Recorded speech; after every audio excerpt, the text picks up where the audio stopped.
시청자 여러분 안녕하십니까? 파워토크 민경욱입니다. 이제 6.13 선거가 석 달 앞으로 다가왔습니다. 이번 선거는요. 문재인 정부의 외교 안보 무능을 질타하고 또 경제 파탄 책임을 묻는 선거고 그런 실정을 바로잡는 선거가 될 겁니다. 이번 선거가 얼마나 중요한지 그런 의미에서 두말할 나위가 없겠죠. 오늘 파워토크의 주인공은 선거 승리를 이끌 막중한 역할을 지니신 분이신데요. 자유한국당의 공천관리위원회의 류석춘 부위원장을 모셨습니다. 보수의 아이콘이시고 저희 당의 혁신위원회 위원장을 지내신 만큼 함께 나눌 얘기들이 참 많습니다. 서둘러 가볼까요?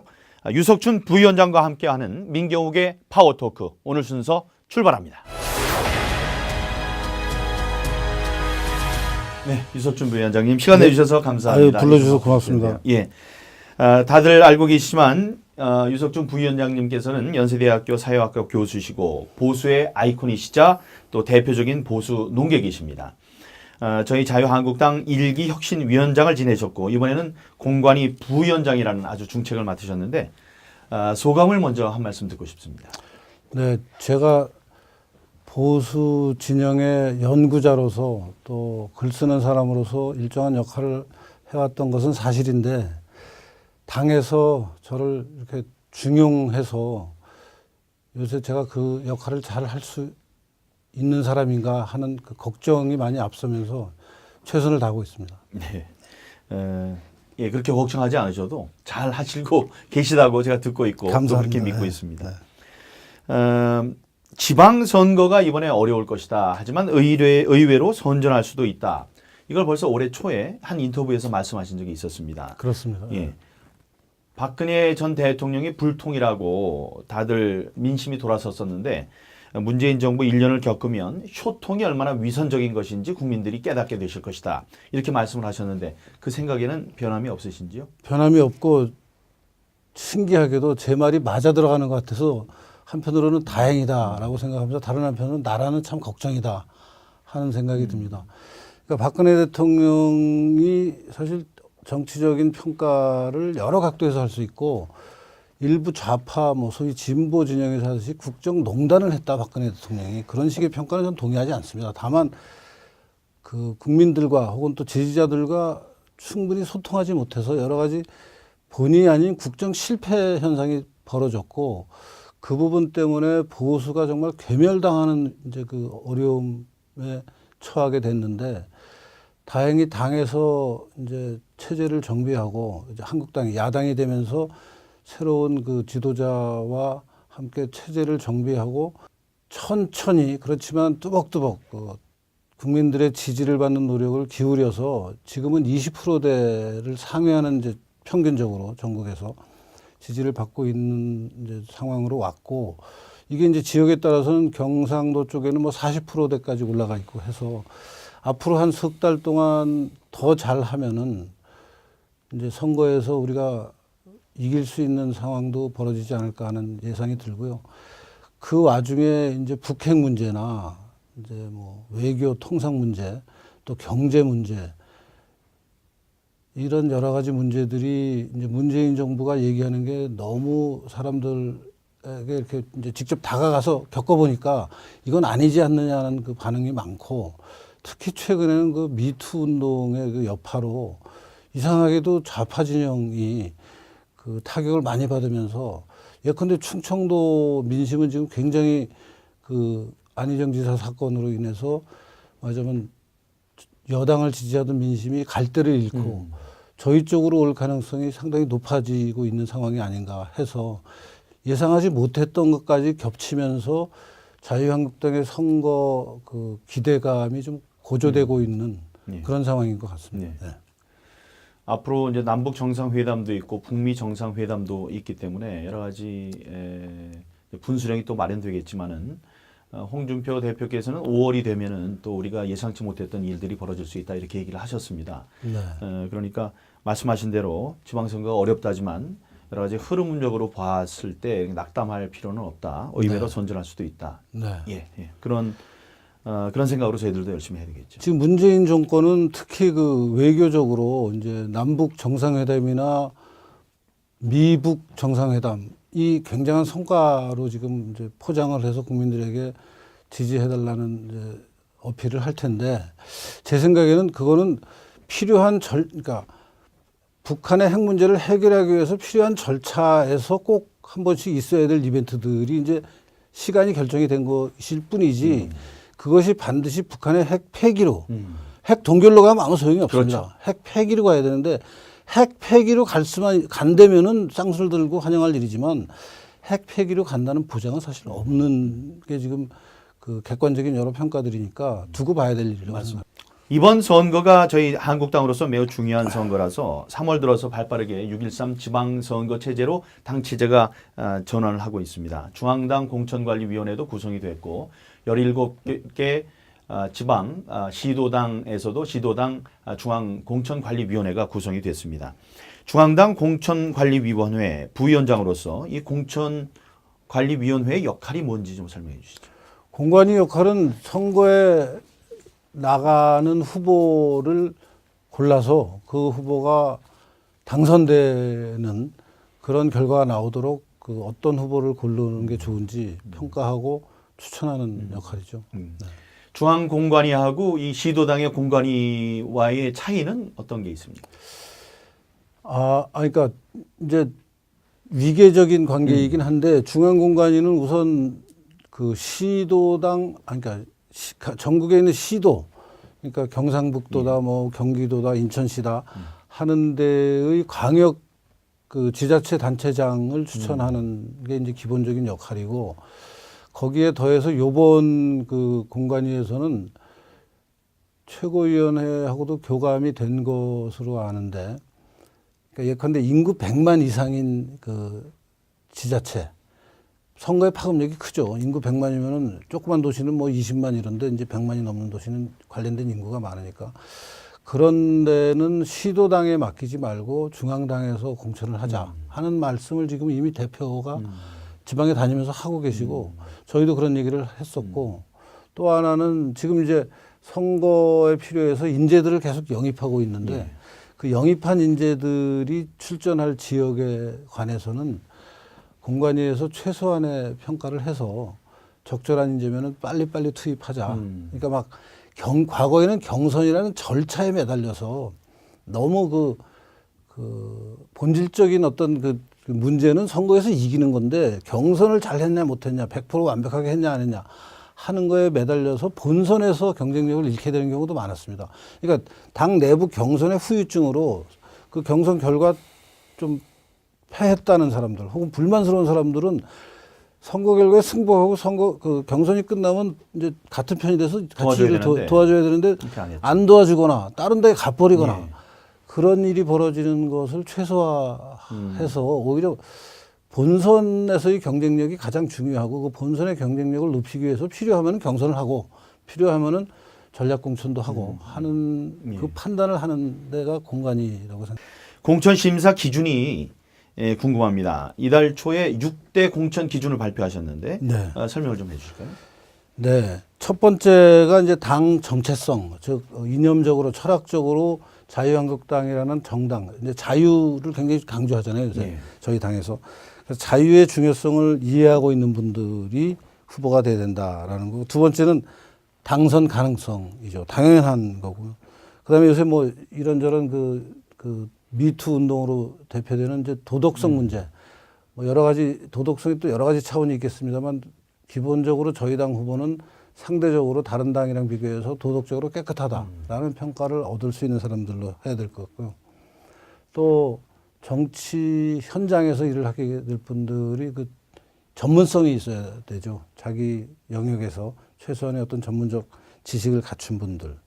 그다음에 이제 지방선거니까 지역 그 유권자들의 신뢰를 얼마나 받고 있는지 이게 뭐 당선 가능성과 바로 연결되긴 한데 그 다음에는 저희들이 이제 뭐 사회적으로 좀 부정적인 모습이 아니고 긍정적인 모습으로 보이는데 중요한 기준인 그 후보자가 그 지역 사회나 우리나라 전체에 얼마나 기여했느냐 공헌을 했느냐 예컨대 뭐 강도가 들었는데 맨손으로 그 강도를 때려잡았다. 의인. 의인.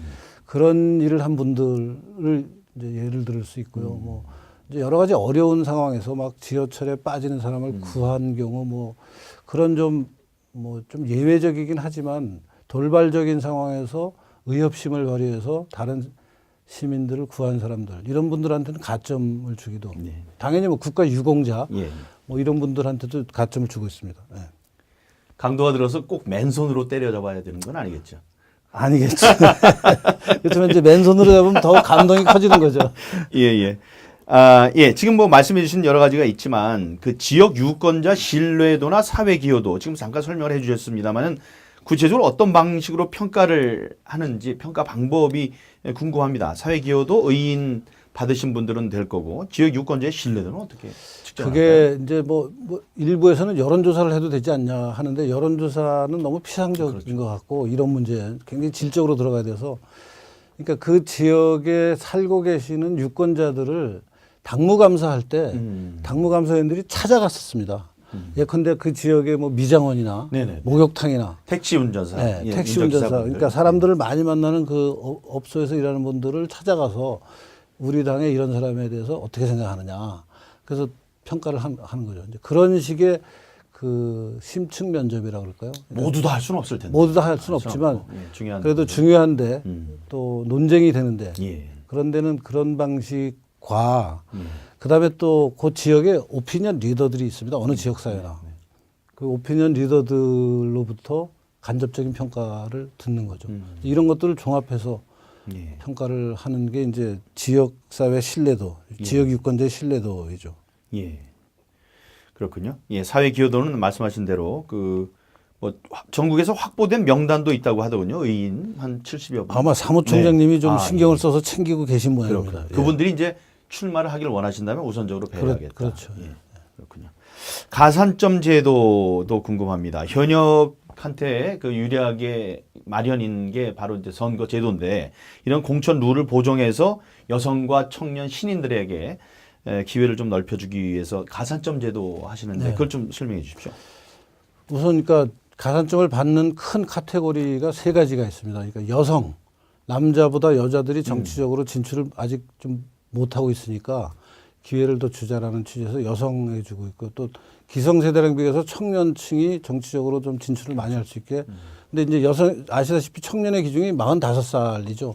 근데 뭐 그냥 잘 모르는 사람이 바깥에서 들으면은 야, 청년이 왜 이렇게 나이가 많냐 그러지만 정당에서는 그 정도가 이제 청년의 기준이 되고 그다음에는 이제 정치 신인, 정치에 한 번도 발을 안 들여놨다가 이번에 내가 한번 사명감을 갖고 정치에 좀 투신해 보겠다라는 분들이 있으면 그분들한테도 기득권 가진 분들보다는 아무래도 여러 가지 불리할 테니까 가산점을 좀 주자. 그래서 그런 각각의 카테고리가 20%의 가산점을 받는데 이제 겹치는 경우도 있지 않습니까? 그러니까 여자이고 청년이고 뭐 신인이고 그럼 그럼 60% 주나요? 60% 이제 그럴 수는 없어서 최대 30%까지. 아, 예. 그러니까 자기가 받은 득표수의 20%를 올려주고 겹치면은 30%. 세 개가 겹쳐도 30%까지. 예. 그 정도 인센티브는 뭐 아주 결정적이진 않지만 그래도 작다고 볼 수 없는 그래도 좀 그 상대적 약자로서 정치적인 어려움을 헤쳐나갈 수 있는데 어느 정도 발판이 될 수 있는 점수라고 생각합니다. 네, 네. 지금 저기 오해하면 안 되는 부분이 있어서 제가 다시 설명해 드립니다. 부위원장님께서 잘 설명을 해 주셨지만 그 30%나 20%라는 게 20점을 먼저 얻고 들어가는 게 아닙니다. 자신이 얻은 만약에 100표를 얻었다면 120표가 되는 거지. 뭐 처음에 100표라니까 재미가 없네요. 그러니까 처음에 20%를 주고 들어가는 게 아니고 자기가 얻은 것에 그 20%를 그렇죠. 가산을 한다는 거예요. 그거를 그러니까 득표력이 많을수록 혜택을 많이 보게 되는 거예요. 이제 경선을 하면은 이제 당원과 국민을 50% 비율로 선발을 해서 네. 그분들이 투표를 하거나 한 군데 모여서 아니면 그분들한테 여러 전화 조사를 해서 이제 투표 결과 누구를 지지합니까 물어봐서 이제 결과가 나오면은 당원 중에서는 몇 프로를 받았고 국민 중에서는 몇 프로 받아서 합계 이 사람은 몇 프로 받았다 하는 최종 점수가 나오잖아요. 거기에 20%를 맞습니다. 가산을 해주는 거죠. 예. 근데 이제 지난 선거에서 보면 그 20%가 큰 변화, 큰 그 차이를 만들어낸다는 것을 알 수 있었습니다. 그런 걸 잘 활용해 주시기 바랍니다. 비례대표 공천의 경우에는 당직자를 또 우선 배려하기로 했다는 얘기도 들립니다. 당직자, 그러니까 이제 비례대표의 기본 취지는 전문성을 가진 분들을 모시는 건데 그러다 보니까 당에서 오랫동안 일한 분들한테는 기회가 상대적으로 줄어들고 외부에서 이렇게 수혈하는 걸로만 생각을 해서 당직자 출신들한테도 전문성이 있는 사람들을 골라서 좀 배려를 하자 하는 얘기가 됐습니다. 그렇군요. 예. 클린 공천단도 구성된다고 들었습니다. 그 이름만 들어도 기대가 되는데 클린 공천단은 어떤 역할을 하게 됩니까? 그러니까 이제 선거운동 과정에 뭐 불미스러운 말썽 부리는 일, 뭐 이런 거에서부터 이제 당에서 무슨 심사를 했는데 심사가 제대로 됐는지 또 뭐 선거를 하다 보면 투서 같은 게 들어오면 그 투서의 내용이 사실인지 아닌지 확인도 하고. 이런 걸 확인도 하고 그러면서 좀 전체적으로 선거 과정이 좀 깨끗해지게.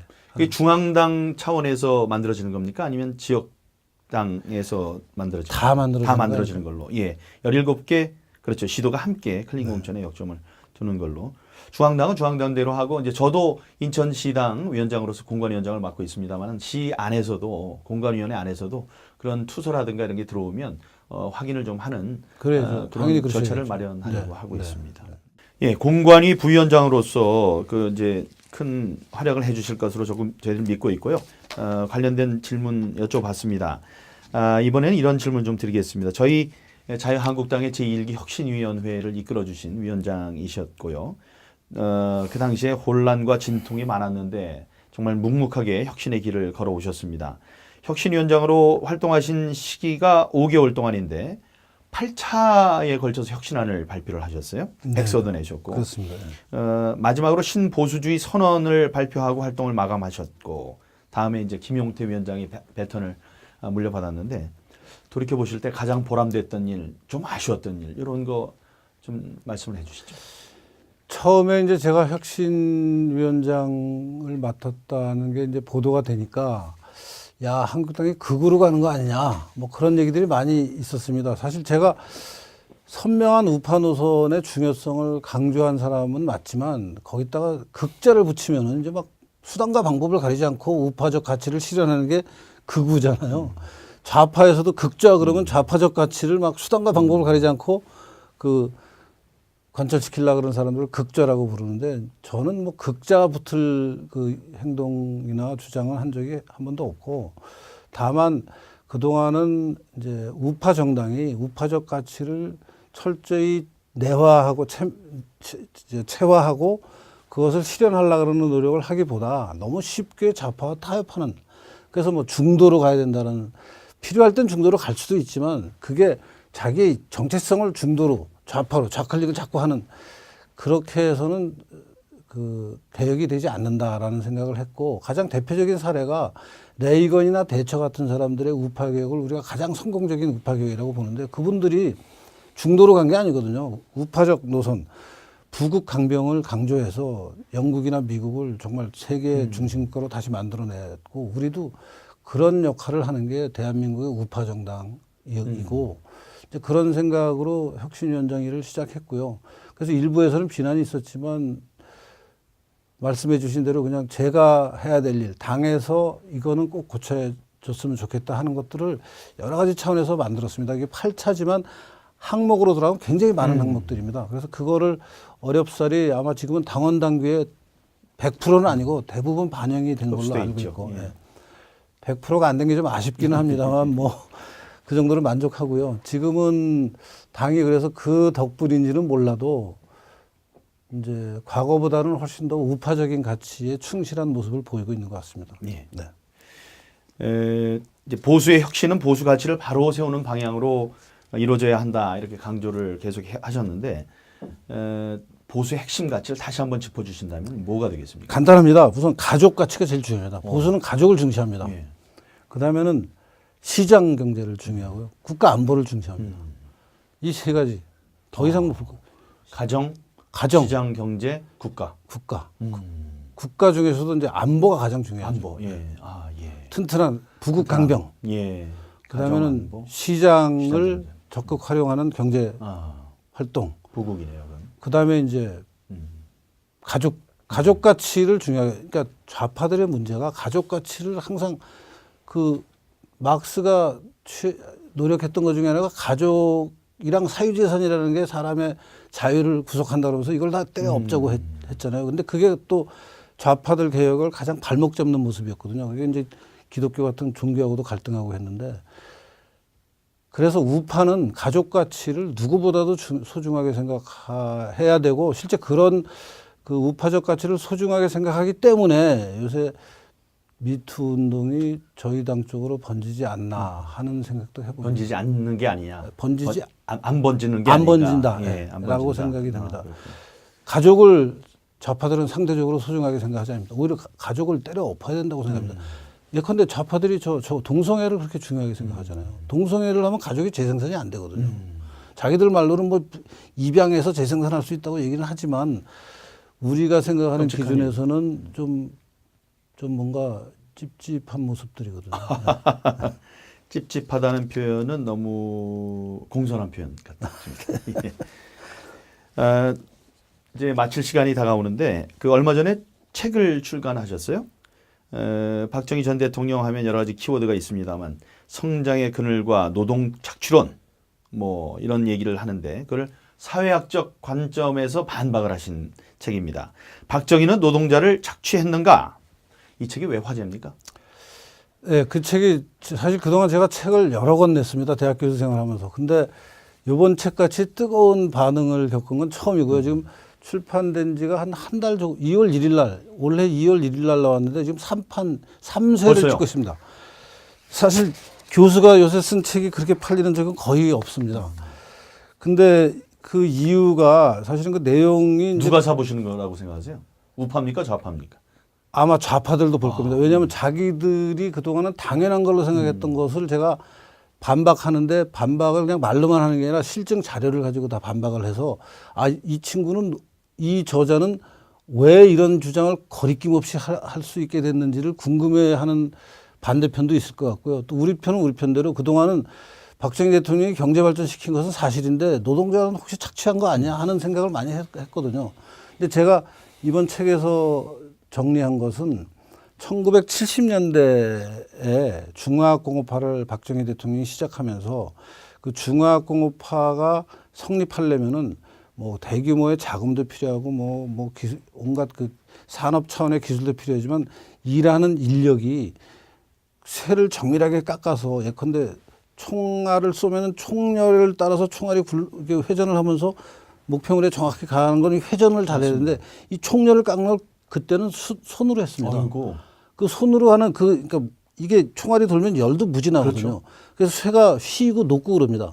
그것을 그러니까 그렇지 않게 해서 총알이 정확하게 발사되는 총을 만드는 이게 이제 방해 산업이었는데 그 쇠를 깎는 기술을 우리나라가 자체적으로 갖고 있는 그 기술을 갖고 있는 노동자, 숙련 노동자가 있어야지 생산이 되는 그렇죠. 거거든요.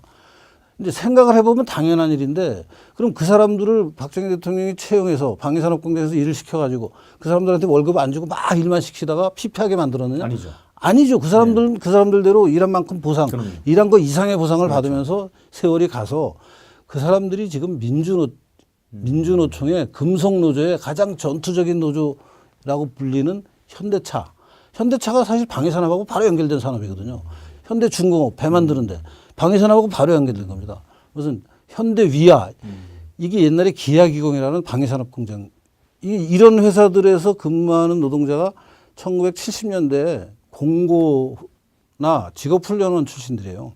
거기서 기계를 가공하는 기술을 배워서 그 당시에 새로 생긴 오늘날의 대기업에 취직해서 길면은 30년, 40년을 일을 해서 지금 50대, 60대 노동자가 되겠습니다. 이분들이 억대 연봉 받아요. 근데 이분들이 그 과정에 이제 처음에는 그 노조 만드는 것을 정부에서 좀 억제하기도 했죠. 그러다가 87년 이후에는 노조가 이제 우죽순으로 생겨서 노조 가입률이 그때 많이 올라갔다가 지금은 상대적으로 많이 줄었습니다만 이분들이 만든 노동조합이 자기네 조합에 가입된 사람들의 집단 이기주의로 변했어요. 그래서 회사가 어려울 때 회사가 야 사람을 좀 이제 정리액을 잘라야겠다. 왜냐하면 지금 경기가 워낙 나쁘고 손해를 보니까 인원 감축을 통해서 원가를 좀 조정해서 경쟁력을 갖춘 다음에 다시 잘 되면은 고용을 할게 하는 협상을 할 때 노조가 응하지 않습니다. 우리 노조원들은 절대 못 자른다. 그러니까 회사에서 야, 노조원 아닌 사람들을 그럼 뽑자. 그게 비정규직이에요. 그 비정규직이 97년부터 늘어나기 시작합니다. 경제 위기를 겪으면서부터. 그래서 지금은 노조의 보호를 받는 이 정규직과 노조를 못 만드는 아예 노조가 다른 정규직 노조는 사람 취급을 안 해주는 비정규직 노조. 이 비정규직과의 차별이 지금은 노동시장 안에서 굉장히 큰 문제가 되고 있어요. 이 사람들이 사실 박정희 대통령이 다 교육시킨 사람들이에요. 10대 후반인 그때의 젊은이들을 공고해서 직업훈련에서 교육시켜서 기술을 가르쳐가지고 오늘날 1억이 넘는 노동자가 됐는데 이분들이 지금은 저는 자기들이 국가에서부터 이렇게 받은 게 있으면은 이제 본인들도 좀 양보를 해야 된다고 생각해요. 자기들이 받는 거에 3분의 1, 4분의 1 양보해서 비정규직한테 좀 자리를 해주고 소득도 좀 나눠주고 일자리도 좀 나누고 해야 되는데 이 노조의 어떤 그 귀족화? 그러고서 자기 자식들은 다시 그 회사에 취직시켜달라고 그 구조화 이면 계약을 하고 있습니다. 네네네. 지금 회사랑 협상을 해서 이 문제를 제가 실증적으로 다 따져서 문제 제기를 해서 그런지 책이 잘 팔리고 있고요. 사실은 그 70년대 중화학공업 부분의 노동자 말고 60년대 봉제산업 노동자 네. 전태일로 대표되는 네. 사람들이 전태일이나 전태일로 대표되는 그 당시 여공들은 그러나 착취당했다고 생각하는데 제가 전태일 평전을 처음부터 끝까지 자세히 분석하면서 평전에 조영래 변호사가 쓴 전태일 평전에 전태일이 받은 월급 혹은 전태일이 평화시장 노동자가 받았다는 월급을 계속 얘기합니다. 그 평전에서. 그걸 제가 시간의 변화에 따라서 이렇게 임금 변화를 따져봤더니 전태일은요, 만 6년 만에 15배 받아요, 임금을. 15배면 지금, 예컨대 지금 비정규직이 200만 원 받는 사람이 있다고 쳐요. 뭐 200만 원 받는 사람이 6년 지나면은 3천만 원 받는 거예요. 그런데 전태일 보고 착취당했다 그러는 거예요, 지금. 이 전태일 평전에 나오는 액수예요. 그리고 여공들, 그 청계천의 그 평화시장이나 뭐 구로공단에서 일하던 여공들도 임금이 4년 만에 4배가 오르나 그래요. 제가 지금 정확하게 기억을 못 하겠는데 그 임금이 그 당시 물가 상승률이 연평균 10% 초반대라고 해도 6년 만에 4배가 오릅니다. 여공들은. 6년 만에 4배가 오르면 지금 200만 원 사람이 6년 후에 800만 원 받는다는 얘기거든요. 착취 아닙니다. 일한 만큼 받아갔어요. 만약에 그게 정말 착취였으면 왜 그때 청계천 평화시장에 여공들을 하려고 시골에서 무작정 상경해서 보따리 하나 들고 공장 가서 일하겠다는 사람들이 인산인해였잖아요. 구로공단이랑. 착취당한 사람이 나 더 착취하게 해주세요 그러면서 돌아다니지는 않을 거 아니에요. 피해 다닐 거 아니에요. 착취면. 임금을 받고 그 임금으로 자기 동생 학비되고 시골에 있는 부모님 용돈 생활비 보내드리고 했던 게 그 당시 여공들이에요. 그 여공들이 절대 본인들이 힘들었다는 거 동의합니다. 어렵게 일했고 힘들고 그리고 그때의 근로 조건이 지금이랑 비교하면 나빴겠죠, 당연히. 나빴음에도 불구하고 본인들이 열심히 일했고 국가는 기업은 그 열심히 일한 사람들한테 적절한 보상을 해서 그 사람들이 중산층으로 살게 된 게 우리 경제 발전 과정이지 국가나 기업은 그 사람들을 착취해서 그 사람들은 피골이 상접하게 되는데 정부만 잘 살게 되고 기업만 잘 살게 됐다라고 해석하는 게 지금 좌파들 해석이거든요. 그게 틀렸다는 얘기를 했는데 반응이 좋습니다. 예, 예. 그러니까 뭐 한마디로 박정희는 노동자를 착취하지 않았다. 중산층으로 만들었다. 중산층으로 만들었다. 이게 답이군요. 지금 이 책만 갖고도 1시간 할 수 있는데 한 번 더 하시죠. 한 번 더 했으면 좋겠습니다. 진짜로요. 네. 예, 그렇게 약속해 주시고 저도 이 박정희는 노동자를 착취했는가 화제의 신간을 구독해서 제가 하나 사고요. 드렸습니다, 사실은. 그런가요?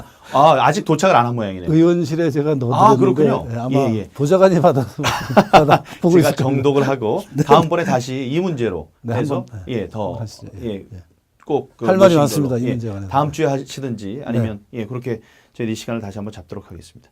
그런데 오늘 민경욱의 파워 토크는 마칠 시간이 됐습니다. 오늘 유석춘 중앙당 공관위 부위원장님과 함께 했는데요. 지방선거 승리로 문재인 정부의 실정을 심판하고 또 대한민국을 바로 세우는 그날까지 우리 모두 당력을 모아서 일로 매진해야 되겠습니다. 귀한 시간 내주신 유석춘 위원장님께 부위원장님께 감사드리고 감사합니다. 저는 다음 주에 다시 찾아뵙겠습니다. 시청자 여러분 감사합니다.